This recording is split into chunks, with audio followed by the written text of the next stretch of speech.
जय हिंद साथियों।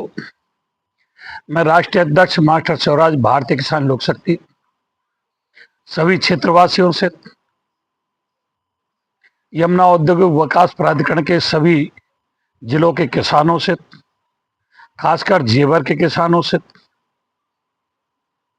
सदर तहसील के किसानों से जिनकी जमीन यमुना हाईवे में गई है, विशेषकर उनसे, तथा उनसे जिन्होंने आज तक कोई मुआवजा नहीं उठाया है, तथा उनसे जिनकी आबादियों के प्रकरण अटके हुए हैं, जब बैक लीजिए शिफ्टिंग है, उनसे हाथ जोड़ करके करबद्ध निवेदन करता हूं कि अगर मेरी फेसबुक पोस्ट को सुनते हो तो शेयर अवश्य किया करें, ताकि यह एक मुहिम बन जाए।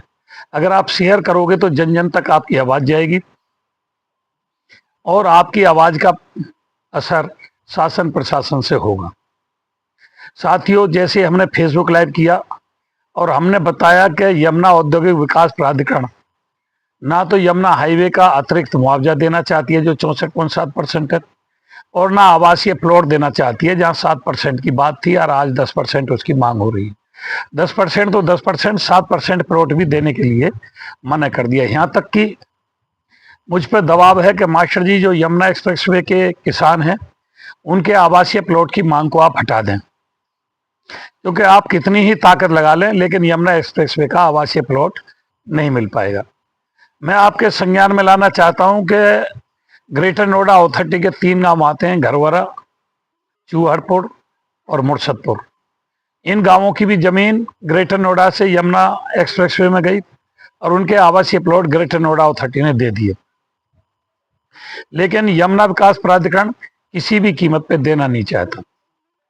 मैं उन किसानों का धन्यवाद करना चाहूंगा जिन्होंने जेवर इंटरचेंज पे, जो सुरक्षा कंपनी और प्राधिकरण मिलकर कब्जा ले रहे थे, जो जमीन खाली पड़ी थी जिसमें वो आवासीय प्लॉट लगाने की बात कर रहे थे, जब से हमने उस पर आवासीय प्लॉट लगाने की बात की तो वहां कंपनियों ने काम करना, उस पर कब्जा लेना शुरू कर दिया। लेकिन साबौदा के किसानों ने, जाफराबाद के किसानों ने, जेवर के किसानों ने वहां जाकर के उनका काम रुकवाया और उन्होंने कहा कि जब तक हमारा 7% का आवासीय प्लॉट और अतिरिक्त मुआवजा 64.7% नहीं मिल जाएगा, हम किसी भी जमीन पर पोजीशन नहीं लेने देंगे। इसी तरीका से क्षेत्र के किसान जहां भी यमुना विकास प्राधिकरण जाता है कब्जा लेने के लिए, या सुरक्षा आती है कहीं कब्जा लेने के लिए, सुरक्षा की तो जमीन यहाँ कहीं नहीं, या तो जेपी इंफ्राटेक में, वहाँ स्पोर्ट सिटी में है, और या इधर जेवर के पास है, टप्पल के पास है, मथुरा में है, आगरा में है। अगर हम इनको कहीं भी इनकी जमीन पर कब्जा नहीं लेने देंगे तो इनकी मजबूरी होगी 7% का आवासीय प्लाट देना। क्यों नहीं देंगे? जो ग्रेटर नोएडा अथॉरिटी दे सकी है, एक ही कंपनी ने बनाया, एक ही समय पे बनाया, 0 पॉइंट से आगरे तक एक ही समय पे बना। जब ग्रेटर नोएडा अथॉरिटी अपने किसानों को दे सकती है तो यमुना विकास प्राधिकरण क्यों नहीं देगा?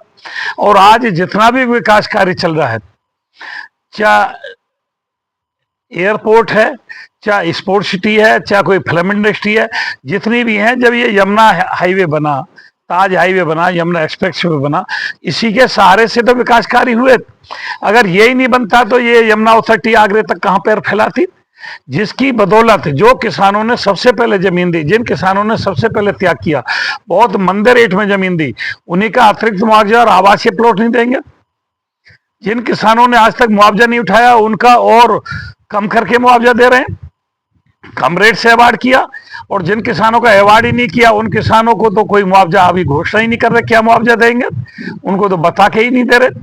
किसानों की जो आबादी इन्होंने अधिग्रहण कर ली थी या पुनर्ग्रहण कर ली थी, ग्राम समाज की आबादी जो 40-50 साल पुरानी बनी हुई थी, आज तक उनको मुक्त नहीं कर रहे, उन पर प्राधिकरण के नाम चढ़े हुए हैं। तो ये प्राधिकरण की तानाशाही है, और तानाशाही के खिलाफ जब तक क्षेत्र का किसान एक मुहिम बना करके खड़ा नहीं होगा, जब तक विजय नहीं मिलेगी। क्योंकि हमको भी लगभग 2 महीने पूरे हो गए ग्राम रोनिजा पर धरना देते देते, अभी तक किसी के कान पे जूं तक नहीं रेंगी है।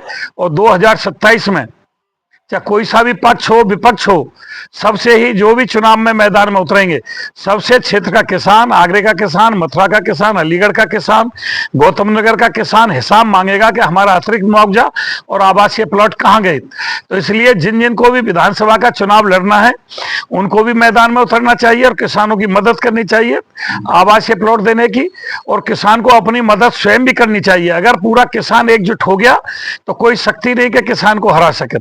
इसलिए सभी से मेरी हाथ जोड़ करके विनती है, अधिक से अधिक फेसबुक पोस्ट को शेयर करें, अधिक से अधिक जन जन तक बात पहुंचाएं और इसको एक मुहिम बना दें, राष्ट्रीय मुहिम बना दें, क्षेत्रीय मुहिम बना दें। जहां भी ये कब्जा लेने जाएं वहीं इनके सामने आ जाएं। धन्यवाद। जय हिंद, जय भारत, जय भारत सन लोक शक्ति।